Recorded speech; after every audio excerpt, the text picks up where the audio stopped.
This is rodel tip number 1, and a very important one. If you're in the habit of towing your rodel by grabbing the reins and pulling forward, it's not really a good thing to do. Now here's why. Now actually this only applies to a metallic cable, such as this one. And the point being is that what can happen over time is that by flexing back and forth, right about here or even under here, right where the bolt is holding it in place, you can get metal fatigue and the cable can snap. That obviously wouldn't make your day. Udo in Switzerland put me onto this, and so I thought it was important enough to pass it along.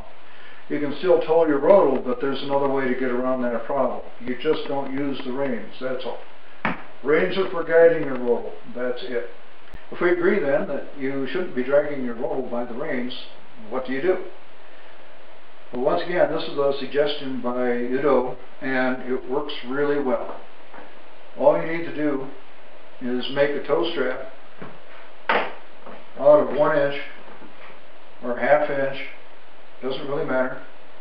I prefer 1 inch because I'm a climber and I have a lot of this stuff sitting around. So all you need to do is get about 8 feet of this, turn over about 5 inches of it. As you can see, we've got a loop formed, and just sew it in place. You're not trying to hold up a building or anything, so it just has to be enough to be able to hold the rodel. It's a simple matter then. All you need to do is pass the loop between the rail and the horn, grab the horn, and do the same on the other side.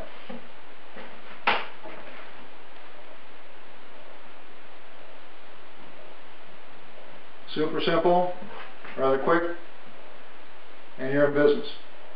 There are all sorts of different ways to loop it over there. You can go up underneath and just grab the rail. That's just fine. You don't have to necessarily do it just that way. You can just, you can go by one alone if you like a longer towing length. Another way to do it, if you're really concerned about it getting away from you, is just loop through, and your rodel's not going to go anywhere. So that's one easy way to tow.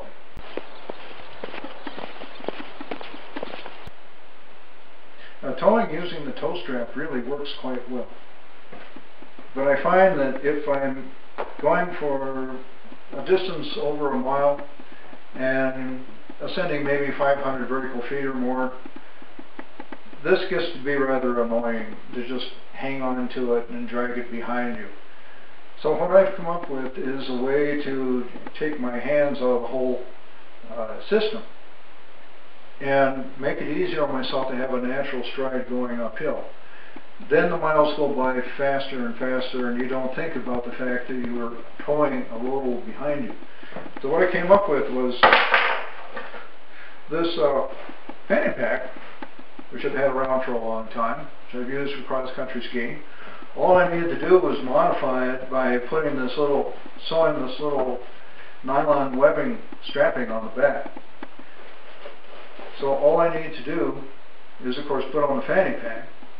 Then you can use a carabiner like this, one of these cheapos that you wouldn't want to exactly trust your life to, or you can get a serious one that you would use for climbing like that. The whole idea, though, is that you go through there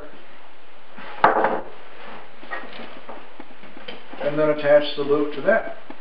And of course the whole business goes around your waist. There you go. You get the picture.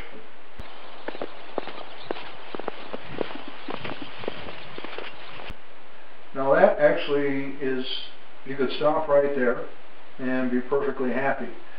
But being my nature of liking to tweak things and make things even more comfortable for myself, since I'm going so long and so high, I find that when you're walking along and things start to get steep, you start getting this jerking feeling as you walk. And that can be really, really, really annoying. So what I've done is a variation on the theme here. This is the shock cord. It's used as a lanyard, but any 1/4 inch shock cord would work. You notice how nice and stretchy it is. So all you have to do is put that between you and the strap.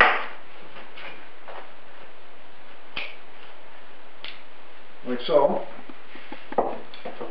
That attaches to the fanny pack, like so.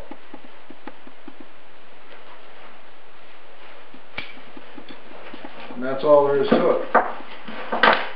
Then you get a shock absorption, and you get this effect. And that is a lot more comfortable. I hardly even know it's back there.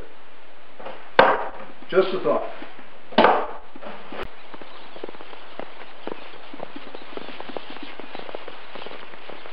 Enjoy.